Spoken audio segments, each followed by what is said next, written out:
que entre 10 y 30% de los niños vacunados no van a desarrollar una cicatriz, y esto no significa que no tengan protección contra BCG. O sea, el tener o no cicatriz no es importante para saber si estamos protegidos contra tuberculosis. También podemos tener la aparición de un nódulo o úlcera, y si esta aparece antes de las 4 semanas, tenemos que realizar un diagnóstico para descartar la infección por tuberculosis. Esto sobre todo ocurre en los niños que tienen algún tipo de inmunosupresión, que están deprimidos o que presentan algún tipo de enfermedades, y por los que generalmente tuvieron que pasar más tiempo en el hospital del que necesitaría un niño sano. También podemos presentar linfadenitis, que puede ser simple o supurativa, que realmente son casos que no se presentan tanto, pero pueden aparecer hasta 6 meses después de la vacunación, con nódulos regionales que pueden ser axilares, supraclaviculares y cervicales, del mismo lado de que aplicamos la vacuna. Y pues también la supurativa es una complicación muy, muy rara. Sin embargo, pues podemos ver un ganglio inflamado con fístulas. Y pues esta es de las formas más graves que podemos encontrar de SABIs ocasionados por la tuberculosis. También podemos encontrar una vesijitis generalizada en lactantes con infección por el VIH.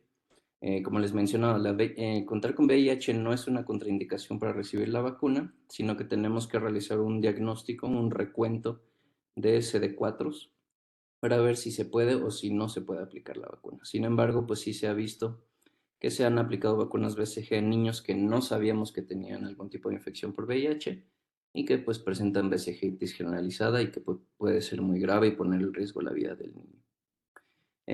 Si en caso de que un niño tuviera VIH y tiene un recuento de CD4 mayor del 25%, o si tiene mayor de 2, sí se le puede aplicar la vacuna BCG. Sin embargo, pues debemos llevar un monitoreo cercano, sobre todo en el primer mes después de aplicada la vacuna, y ver que su cicatriz se vaya desarrollando favorablemente. Y pues por último, nada más los costos. Como sabrán, pues la tuberculosis es una enfermedad bastante costosa, tanto en el diagnóstico como el tratamiento y en el impacto que tienen las personas. Entonces, si pudiéramos ahorrarnos todos estos costos nada más por aplicar una vacuna que tiene un costo aproximado de $1 por dosis, pues realmente ayudaríamos mucho al sistema de salud, ¿no? Y también pues evitaríamos muchas pérdidas asociadas. Y por mi parte es cuanto. Quedo atento si tienen alguna duda o pregunta. Gracias, doctor Alfredo, por su presentación.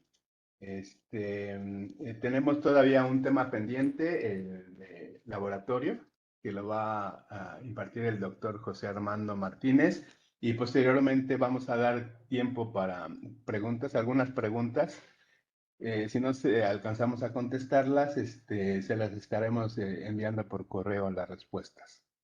Gracias, doctor José Armando Martínez, por acompañarnos nuevamente en este curso de capacitación en relación a las pruebas de laboratorio para el diagnóstico de tuberculosis.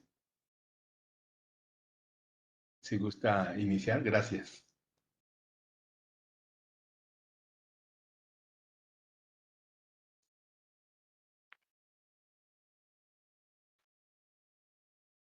No lo escuchamos, doctor. Permítame para dar...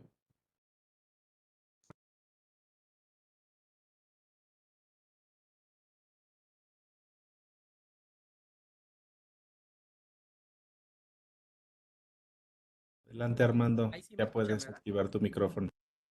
¿Ahí me escucha? ¿Sí me Sí, escucha? un poquito bajo, si se gusta acercarse a su micrófono, doctor. Ahí está. ¿Ahí me escuchan? Sí. ¿Me Sí, escuchan? sí, gracias. Excelente. Bueno, primero que nada, una disculpa por la cambio de tema. Estaba en una reunión y en materia voy a empezar con la presentación. Ustedes me dicen si va bien ahí, si se observa bien. Sí, sí, nada más ampliarla, doctor, para verla bien. Entonces, ampliarla, eso me voy aquí. En la parte de arriba, Armando, donde dice opciones de presentación, vuélvelo a poner como lo tenías, por favor. y ponle presentar y luego Duplicar. duplicar, por favor. Ahí Listo. está. Así es. Ok, excelente. Permítame cerrar la puerta.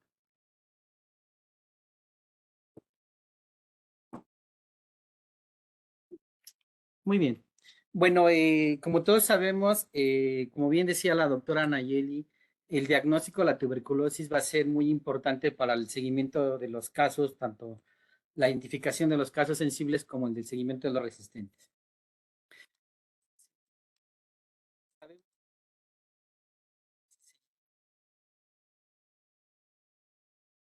Y esto va a estar en función de la cantidad de bacilos que el paciente pueda tener. Puede ser hablando, se puede aconsejar que hasta 200 bacilos se pueden liberar. Cuando alguien tose, hasta 3.500, y cuando alguien estornuda, entre 4.500 y a 1.000.000 de bacilos. Es una persona que tiene tuberculosis, esto podemos imaginar cómo puede llevarse a cabo la transmisión. Se sabe que la dosis infectante para que una persona, si es susceptible de desarrollar la enfermedad, está entre un bacilo a 10 bacilos. ¿Quiénes van a ser los mayores transmisores de la tuberculosis?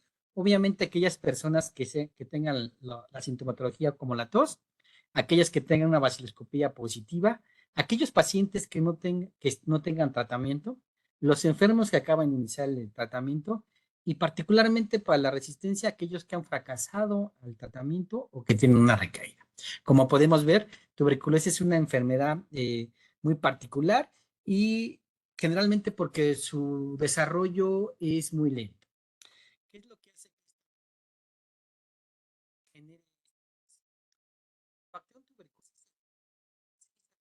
Doctor, ya no lo escuchamos.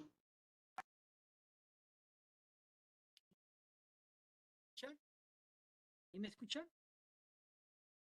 ¿Ah? Un poco bajo, sí. ¿Ahí me escuchan? Voy a apagar mi cámara para...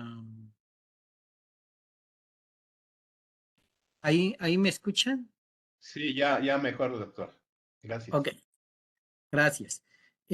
Como yo mencionaba, Mycobacterium tuberculosis se divide muy lentamente entre 16 a 24 horas, a diferencia de un estafilococo, ¿no? Esto hace que la clínica sea muy lenta, que se instaure en el paciente poco a poco y que no cause una alarma. Como se demora, como el paciente no tiene una sintomatología inmediata, demora mucho en consultar y eso hace que el paciente acuda cuando ya tenemos una tuberculosis avanzada. Y a esto le llamamos un diagnóstico tardío. Entonces, las propias características de la micobacteria hace que la enfermedad sea precisamente crónica, que sea de largo tiempo, que se contagie a otras personas susceptibles a través de la vía oral por aerosoles, y eso también limita el diagnóstico de la tuberculosis. Entonces, generalmente vamos a tener casos. Armando, volvimos a perder tu audio. ¿Me escuchan allí? Voy a ver si puedo.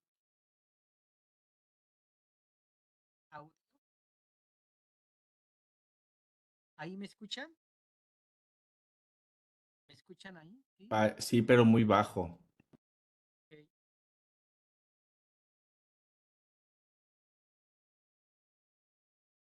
¿Ahí me escuchan? Doctor, cuando cerró su cámara se escuchaba mejor. Entonces déjeme cerrar la cámara. ¿Ahí me escuchan? Un Ahí poco bajo, pero se escucha mejor. Voy a acercarme así. ¿Sí se escucha ahí mejor? sí, doctor. Ok. Como mencionaba, cuando llegan a las unidades de salud los pacientes, pues ya llegan con un daño pulmonar importante y por eso estamos identificando becas positivas a una cruz, 2 cruces, 3 cruces, ¿no? Y esto es porque la clínica de la bacteria precisamente es así, muy crónica y como se divide muy lentamente, eso es lo que afecta en la identificación oportuna de los casos de TB. ¿Qué es lo que tenemos a nivel programático? Tenemos casos probables de tuberculosis en la comunidad y los cuales se van a obtener muestras pero tenemos que garantizar el transporte. En algunos lugares se llegan a cabo a hacer frotis. Sin embargo, ya en el laboratorio podemos hacer vaciloscopía, cultivo con identificación, pruebas de farmacosensibilidad y pruebas moleculares rápidas como el ESPER Ultra, el ESPER convencional, y está por adquirirse el ESPER XDR, las lipas y por último la secuenciación. Una vez que nosotros caracterizamos a un paciente de tuberculosis a nivel laboratorio, pues el médico puede tomar la decisión para llevar a cabo el esquema. En este sentido, el objetivo de laboratorio es precisamente identificar de manera oportuna a los sospechosos de tuberculosis, diagnosticarlos y tratarlos, ¿no? Y por último, cortar las cadenas de transmisión. En este sentido, el laboratorio es confirmatorio y es esencial para poder integrar el Programa Nacional de Tuberculosis. Déjenme. Aquí.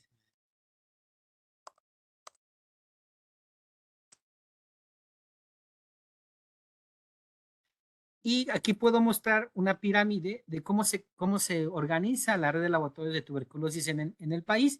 A nivel de referencia está el instituto y tenemos un amplio marco analítico, así como de control de calidad. Algo que quiero destacar es que el próximo año el laboratorio de micobacterias ya va a poder hacer secuenciación de genoma, de target sequencing para los casos RR y MDR del país, y por lo tanto tendríamos una herramienta mucho más rápida, mucho más oportuna para diagnosticar la tuberculosis, fármaco resistente, tanto fármacos de primera como de segunda línea. Además, se tiene todo el marco analítico para el control de la calidad de los diferentes pruebas como vaciloscopía, cultivo, identificación, prueba de farmacosensibilidad, ESPER, y también hacemos supervisión.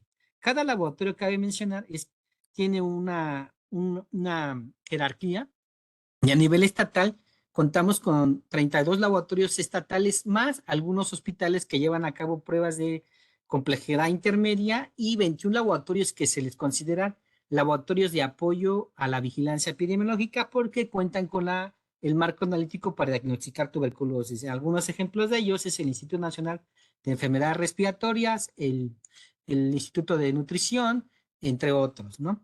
Hay también laboratorios como el del INSS que nos apoyan también en la vigilancia de la tuberculosis, tanto sensible como resistente. Y por último, tenemos los laboratorios locales, que están constituidos en una red de 1,416 laboratorios a nivel nacional, y los cuales de entrada llevan a cabo vaciloscopía y en algunos casos, por ejemplo, Capacit, que trabajan para HIV, pero que también llevan a cabo pruebas para tuberculosis para identificar la coinfección con tuberculosis. Hay que mencionar que esta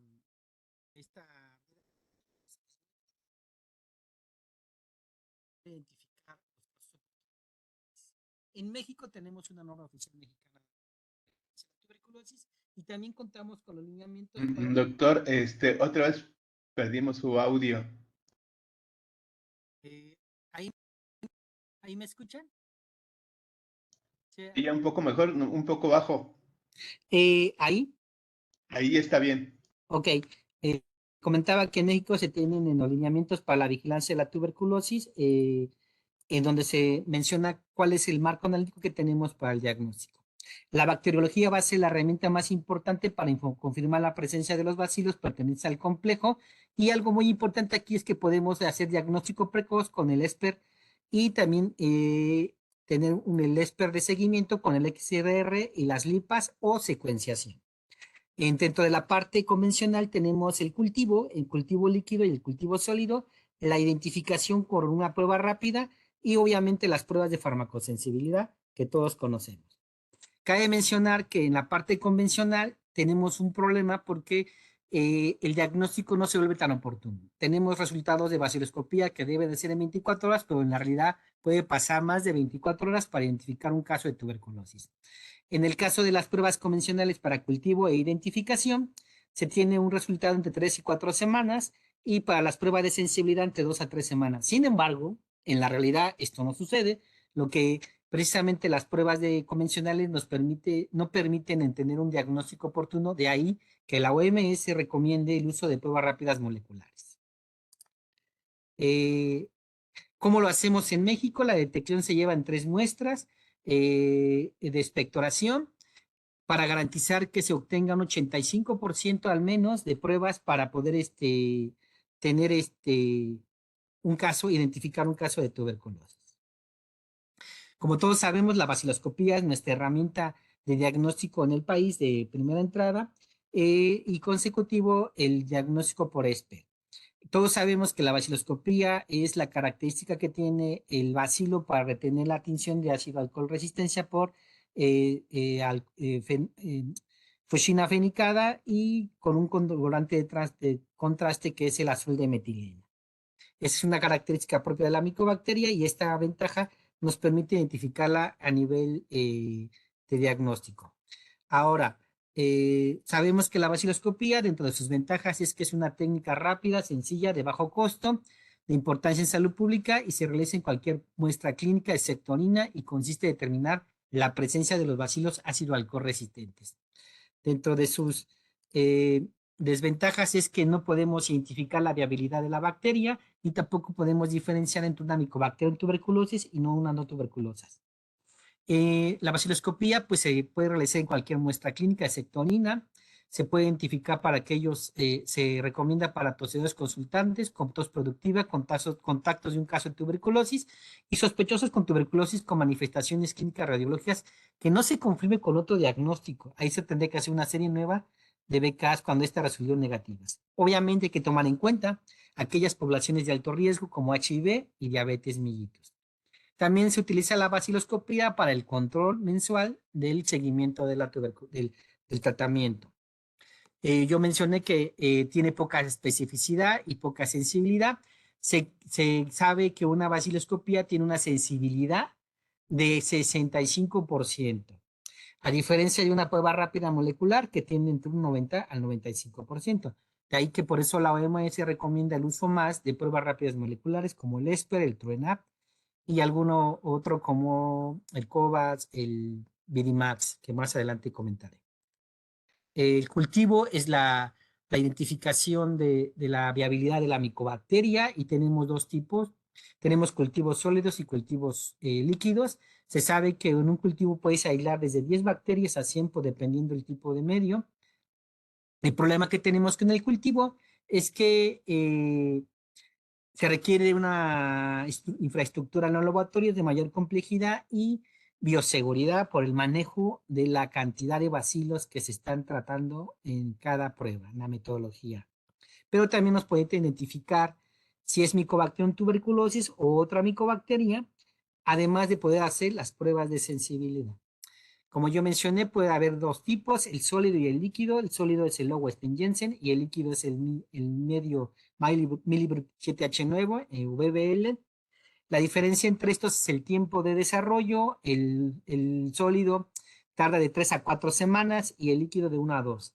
Esta ventaja nos permite a poder obtener un aislado mucho más rápido para hacer las pruebas de sensibilidad que también se hacen en el medio líquido. Aquí menciono en esta diapositiva las ventajas y desventajas. Todos sabemos que el medio sólido es mucho más económico. Podemos observar la morfología colonial. Tenemos menos contaminación a diferencia de un líquido. Sin embargo, la desventaja es que podríamos esperar hasta 63 días para obtener un cultivo positivo. Esa es prácticamente la desventaja mayor para el uso de esta prueba. Tenemos el medio líquido que podemos obtener un resultado en máximo 13 días. La desventaja es que más costo y podemos tener mayor contaminación. El cultivo pues es una prueba muy sensible, sin embargo, la OMS está dejando de recomendarlo para utilizar en el caso para recomendar más el uso del cultivo líquido por los nuevos esquemas de tratamiento orales. La desventaja, como mencioné, requiere infraestructura para poder llevar a cabo el cultivo. Una vez que tenemos una micobacteria aislada, hay que identificarla y para ello tenemos una prueba rápida que es el antígeno MPT64 y que se puede realizar tanto en cultivos sólidos como en líquidos y esta prueba nos permite identificar el complejo y lo diferencia de las micobacterias no tuberculosas. ¿Por qué? Porque las micobacterias del complejo eliminan una proteína secretoria al medio y es identificada por parte de la prueba, que no sucede con las micobacterias no tuberculosas. Ya que sabemos que tenemos una micobacteria, entonces procedemos a hacer una prueba de sensibilidad que puede ser de primera línea o de segunda línea y la tenemos en dos modalidades. La prueba en medio líquido, en NIGI, que tarda un tiempo entre 2 a 3 semanas y podemos identificar la ausencia o la presencia de resistencia. Aunque es una prueba lenta, ahora tenemos también pruebas moleculares como las lipas, que pueden ser para primera y segunda línea, y como yo mencioné, el target sequencing, que lleva hasta 5 días, y la ventaja de esta prueba es que podemos determinar la resistencia a 15 fármacos, incluyendo algunos orales. Son pruebas que están ya recomendadas por la OMS y nos permiten tener en esta diapositiva cuáles son las pruebas. Doctor, se bajó su audio. A ver, ¿ahí me escuchan? ¿Mejoró? Todavía un poco bajo. ¿Ahí me escuchan? ¿Está mejor así? Sí, se escucha bajito, pero sí. Ok, es que parece que es el audio de la máquina. Nada más. Voy a tratar de hablar más fuerte. Sí, sí, doctor, Ok. gracias. Ok, yo mencionaba que en esta lámina se muestran a los fármacos con los cuales se cuentan las pruebas de sensibilidad. Si se fijan para el grupo A y el grupo B, pues realmente solamente tenemos para 6 fármacos, ¿no? Eso es muy importante porque entonces sí tenemos que tener herramientas tanto convencionales como moleculares para poder identificar la resistencia. Todavía carecemos de pruebas moleculares para delamaní y para protenamí en caso de que se utilice.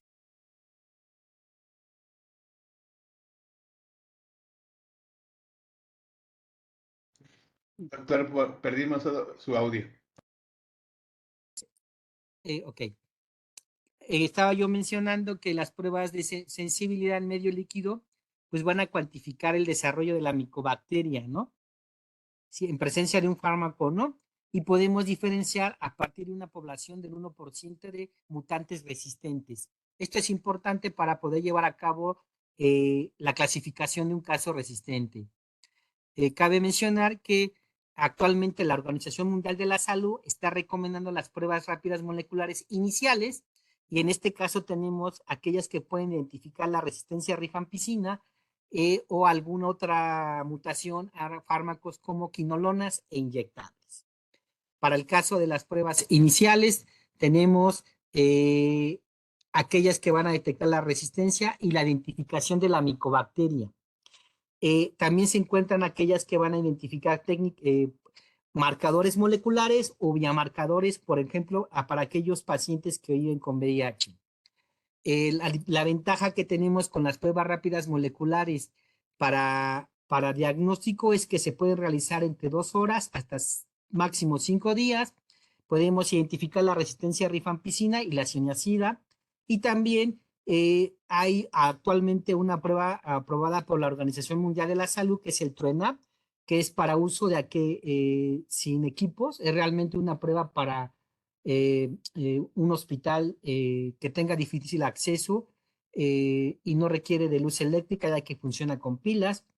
Y obviamente para pruebas de seguimiento tenemos, aparte de las convencionales, tenemos las lipas que nos identifican la resistencia a isoniazida, rifampicina, quinolonas, inyectables, piracinamida, y el ESPER, que ya hay algunos laboratorios que tienen en México como nutrición, que el SPER-XDR, y ahí identificamos la resistencia a isoniazida, quinolonas, inyectables, etionamida, y en el laboratorio de micobacterias del INDRE tenemos ya el target sequencing. La intención es reemplazar las pruebas convencionales por pruebas moleculares. Hay otras pruebas aprobadas por la OMS de mayor complejidad para diagnóstico inicial, como son el FLOTAI, el BDMAX, el COVAS, que realmente ahorita muy pocos laboratorios en el país las tienen, particularmente son laboratorios privados. Desde el punto de vista de la clasificación de las pruebas, tenemos aquellas pruebas de diagnóstico inicial que también identifican al complejo y la resistencia, y ahí tenemos al ESPER, que todos conocemos, el ESPER Ultra, que es mucho más sensible, y hay algunas otras plataformas de amplificación de ácidos nucleicos, como mencioné anteriormente, como el BIMAX y el COVAS. Y tenemos aquellas que usan marcadores biológicos, que es el TB-LAM, que se utiliza para la identificación de tuberculosis en casos de tuberculosis con VIH, que ahí vamos a identificar la liporavinomag nana, que es una prueba cromatográfica de flujo laminar. como todos sabemos o como estamos observando, hay una gran amplitud de pruebas para diagnosticar tuberculosis actualmente a nivel molecular. Y en esta gráfica, en esta diapositiva muestro el uso de la prueba del ESPER y en qué tipo de muestra se puede realizar. Actualmente el ESPER se puede usar ya en varias matrices biológicas como esputos, lavados bronquialveolares, líquido cefalorraquídeo, biopsias de ganglios, líquido pleural, sangre, heces en niños que estamos ahorita validándolo y orina. En el caso de el ESPER XDR solamente está validado para expectoraciones. Como pueden ver, en el caso del ESPER Ultra, la detección es la sensibilidad es muy buena. Estamos detectando inclusive para muestras paucibacilares el 91%, a diferencia de una baciloscopía que detecta el 65%. Para el caso de las resistencias, estamos observando que el ESPER Ultra tiene una sensibilidad del 95% de sensibilidad y una especificidad del 99%. Lo que nos da como resultado es que se detecta la resistencia o no se detecta o que es indeterminada. Cuando esto sucede es porque detecta el complejo Mycobacterium tuberculosis, pero el DNA no fue suficiente para caracterizar la resistencia en el cartucho. Eso es muy importante, ahondar que siempre que nosotros tenemos la detección de un cartucho con ESPER alto o medio, pero es indeterminado, quiere decir que no alcanzó la cantidad de DNA para poder llevar a cabo la resistencia. En el caso del ESPER XDR, obviamente la sensibilidad también para isoniazida es del 99%, 91%, en quinolonas del 93%, en aminoglucósidos baja, perdón, en inyectables, y en etionamida 65%. Pues recuerden que este cartucho está diseñado para identificar resistencia. Entonces, para ello requiere mayor número de bacterias, a diferencia del Ultra, que requiere 11.8 y el ESPER XDR requiere 136. La diferencia en tiempos es entre 2 horas a 2 horas, prácticamente 2 horas, ¿no? Entonces, se han avanzado bastante en el uso de las pruebas. Aquí hay otras pruebas que son de mayor complejidad, como son las lipas, que anteriormente había mencionado muy bien la doctora Nayeli. En estas podemos identificar la resistencia a isoniazida y rifampicina y para el caso de segunda línea, quinolonas e inyectables.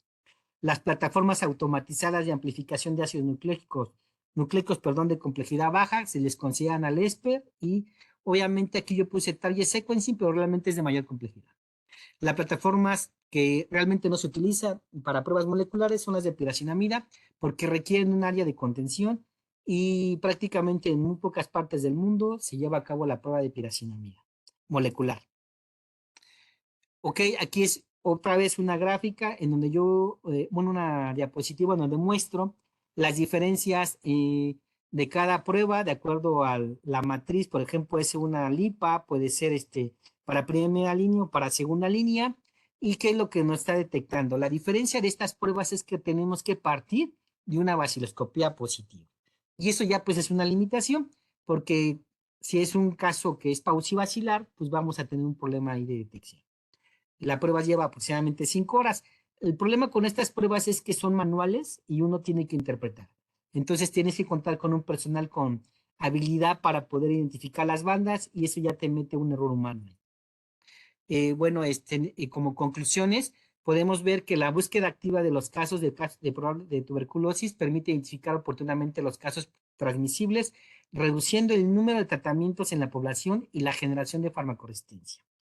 El tratamiento oportuno de los casos de tuberculosis sensible va a evitar la generación de la farmacoresistencia y por lo tanto el costo del tratamiento, a diferencia de un caso farmacoresistente, y eso es muy importante porque tendremos que identificar aquellos casos sensibles por pruebas rápidas o por baciloscopía, pero de manera oportuna para poder cortar cadenas de transmisión.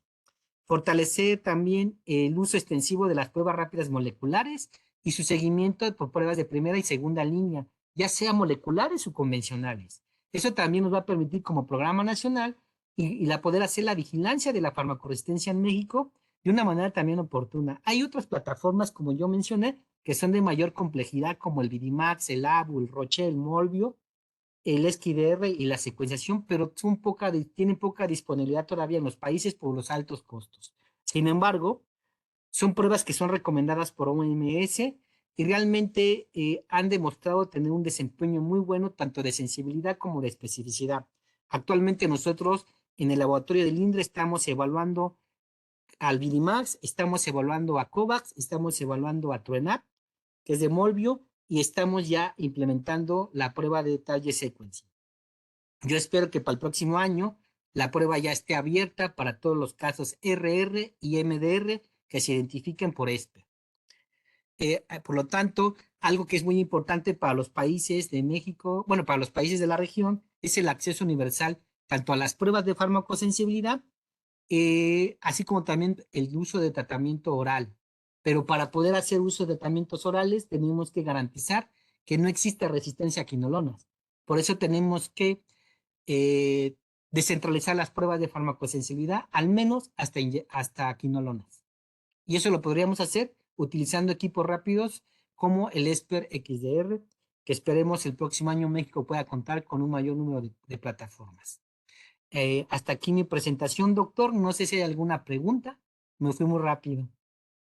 No, está bien, doctor. Pues muchas gracias por su participación. Sí hay preguntas, pero como estamos un poco extendidos en el tiempo y por cuestiones de programación, Claro. se las enviamos y Sí. posteriormente nosotros la respondemos a los que las hicieron.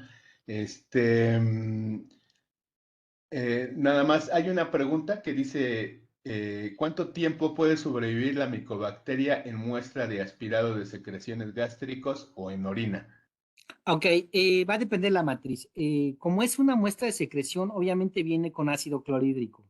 Y el ácido clorhídrico inactiva la micobacteria por la propia característica del ácido. Entonces es bien importante que cuando estamos trabajando con muestras de clavado gástrico o bronquial, sí tengamos que llevarla al laboratorio lo más inmediato. Quizás no pasen más de 2, 3 horas, porque sí baja mucho la capacidad. Lo que también se recomienda por ahí en la página del INDRE está los lineamientos porque se puede utilizar un neutralizante para el ácido, ¿no? Y eso le da mayor viabilidad. En cuanto a la orina, es muy importante que sea fresca el proceso, porque como es una muestra también de origen no estéril, eh, se llena rápido de bacterias asociadas y eso también le baja la sensibilidad a las pruebas, particularmente ya en éspero o cultivo. Entonces es bien importante que garanticemos el envío, la derivación de las muestras a los laboratorios, particularmente de estas muestras que son muy especiales o de líquidos o laboratorios, lo más pronto posible. No hay que confiarnos en tiempo. Por eso no quiero dar una hora, un tiempo, una cifra, porque podemos bajar la viabilidad. La recomendación de la OMS es lo más pronto posible al laboratorio para garantizar el aislamiento o la identificación de la bacteria. Cambio. Gracias, doctor. Bueno, le dejo el micrófono a la doctora Isela para ver lo de la evaluación final.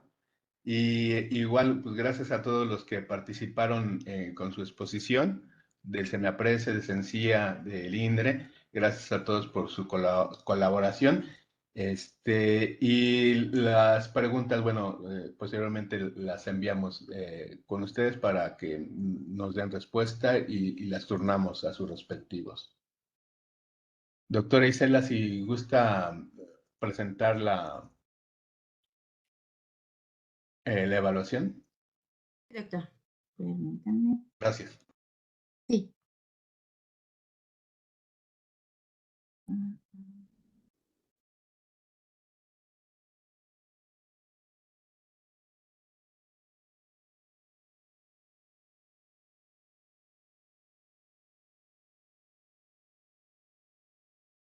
Listo.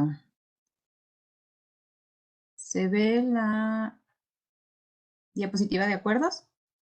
Sí, es la de acuerdos. Sí. Nada más por último es para leerle la diapositiva de acuerdos que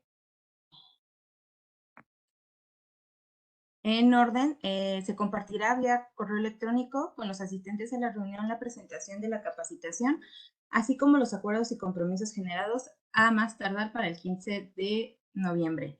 El número 2, se enviará oficio a los epidemiólogos responsables estatales los acuerdos y compromisos de capacitación a más tardar para el 15 de noviembre.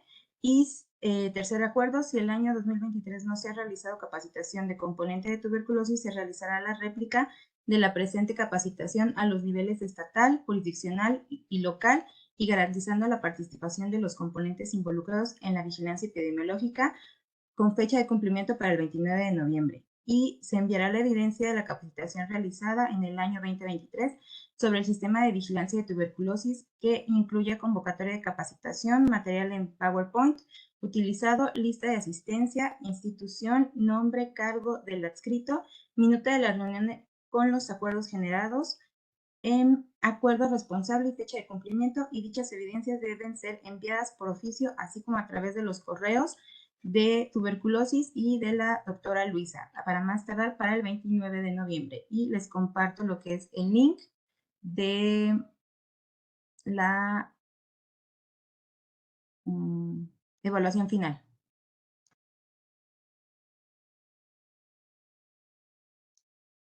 ¿Cuánto tiempo lo responderán? Son 5 minutos, doctor. Ok, gracias. Sí.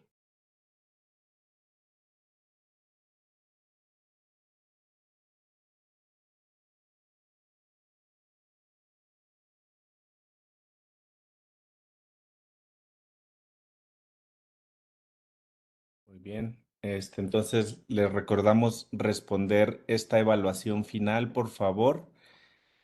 Como les mencionó el doctor Pedro, tenemos 5 minutos. Sabemos que nos pasamos un poco de tiempo, pero es muy importante el tema, como se ha venido reiterando con las diferentes ponencias, con las diferentes personas. Les pedimos de favor que para fines de asistencia lleven a cabo esta evaluación final. Pueden observar el código QR y también en el chat pueden observar la liga a través de la cual también pueden accesar. Damos unos minutos más.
Pues listo, agradecemos la permanencia en esta sesión.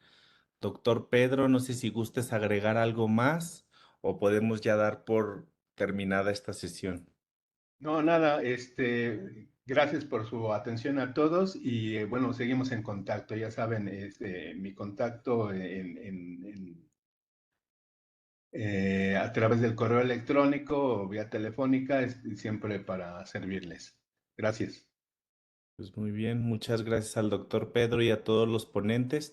A nombre de la doctora Santa Elizabeth Ceballos Lisiaga, directora de Enfermedades Transmisibles, agradecemos su presencia, su permanencia y pues quedamos pendiente con el envío de todas las respuestas a las preguntas que emitieron, las cuales serán llegar por correo electrónico. Un saludo desde la Ciudad de México. Gracias.